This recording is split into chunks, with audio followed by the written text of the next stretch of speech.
Social মিডিয়ার মধ্যে ফেসবুকের জনপ্রিয়তা কিন্তু অনেক বেশি, এই ব্যাপারে কোনো সন্দেহ নেই।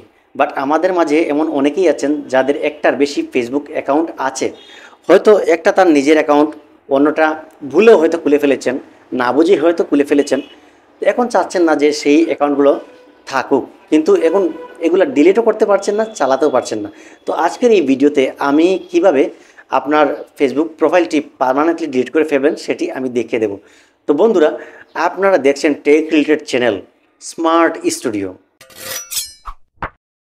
বন্ধুরা, আপনারা আমার চ্যানেলের নতুন দর্শক হয়ে থাকলে অবশ্যই চ্যানেলটি সাবস্ক্রাইব করে দিবেন এবং পাশে থাকা বেল আইকনটি অল করে দিয়ে দিবেন। আর কোনো কিছু জানার থাকলে অবশ্যই কমেন্ট সেকশনে কমেন্ট করে দিবেন, আমরা রিপ্লাই দিয়ে দেব। তো এখন আমি চলে যাচ্ছি স্ক্রিনে। এখন আমি আমার ফোনের স্ক্রিনে চলে আসলাম। তো এখন চলে যাচ্ছি ফেসবুকে। তো এখানে ডান পাশে দেখুন একটা ত্রিলান আইকন আছে বা কারো প্রোফাইল পিকচার থাকতে পারে। তো এখানে একটা ট্যাপ করে দিয়ে দেব। তো এখান থেকে একটু নিচের দিকে চলে আসলে পাবেন সেটিংস অ্যান্ড প্রাইভেসি। তো এখানে একটা ক্লিক করে দেব। তো এখানে ক্লিক করার পরে জাস্ট সেটিংসে আমরা একটা ক্লিক করে দেব। সেটিংসে আসার পরে একদম উপরে দেখতে পাচ্ছেন যে আপনার এই অপশনটা আগে ছিল না, এখন এটা অ্যাড করে নিয়েছে মেটা অ্যাকাউন্ট সেন্টার।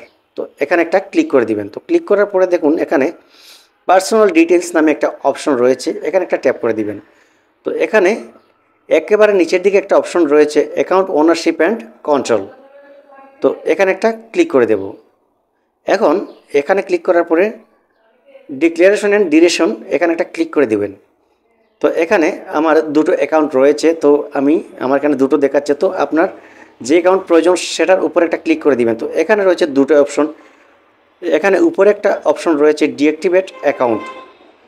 তো আপনার ফেসবুকটা যদি চিরদিনের জন্য অফ রাখতে চান তাহলে এই অপশনটা আপনি ট্যাপ করতে পারেন। তো আমি ডিলিট অ্যাকাউন্ট আমি নিচেরটা সিলেক্ট করে দেব। আমি পার্মানেন্টলি ডিলিট করতে চাচ্ছেন না, এখন কন্টিনিউ ক্লিক করে দেব। তো এখানে বলা আছে যে ফেসবুক অ্যাকাউন্ট ডিলিট করলে এটার সাথে রিলেটেড যাবতীয় সব কিছু ডিলিট হয়ে যাবে। তো এখানে কন্টিনিউয়ে ক্লিক করে দেবেন।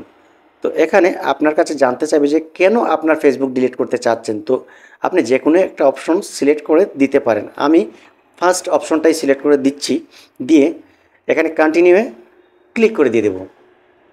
তো এখন আবার কন্টিনিউটি একটা প্রেস করে দিবেন। দেওয়ার পরে এখান থেকে একদম নিচের দিকে চলে যাবেন, যাওয়ার পরে দেখুন এখানে রয়েছে কন্টিনিউ একটা ক্লিক করে দিবেন। তো কন্টিনিউ ক্লিক করার পরে দেখুন এখানে আপনাকে আপনার ফেসবুকের পাসওয়ার্ডটা দিতে হবে। এটা সবসময় মনে রাখবেন, আপনি যদি পাসওয়ার্ড না জানেন তাহলে কিন্তু আপনার কোনো ফেসবুক অ্যাকাউন্ট ডিলিট করতে পারবেন না। সো আমি এখান থেকে পাসওয়ার্ডটা দিয়ে দিচ্ছি। পাসওয়ার্ড দেওয়া হয়ে গেলে এখানে কন্টিনিউ অপশনটা ক্লিক করে দেব। তো এখানে ফাইনালি আপনাকে আবার ডিলিট অ্যাকাউন্ট প্রেস করতে হবে, এখানে একটা প্রেস করে দিলাম। এখন আমার এই ফেসবুক অ্যাকাউন্ট ডিলিট হয়ে গেল। বাট এখানে একটা জিনিস অবশ্যই আপনাকে মনে রাখতে হবে, আপনি আপনার অ্যাকাউন্টটা ডিলিট করে ফেলেছেন, কিন্তু তার পরের 30 দিনের মধ্যে আপনি যদি আবার এই অ্যাকাউন্টে লগ ইন করেন তাহলে আপনার এই অ্যাকাউন্টটা কিন্তু পার্মানেন্টলি ডিলিট হবে না। যদি ভিডিওটা ভালো লেগে থাকে তাহলে অবশ্যই চ্যানেলটি সাবস্ক্রাইব করে দিবেন। বন্ধুরা, দেখা হবে অন্য কোনো ভিডিওতে, অন্য কোনো এপিসোডে। ততক্ষণ পর্যন্ত ভালো থাকুন।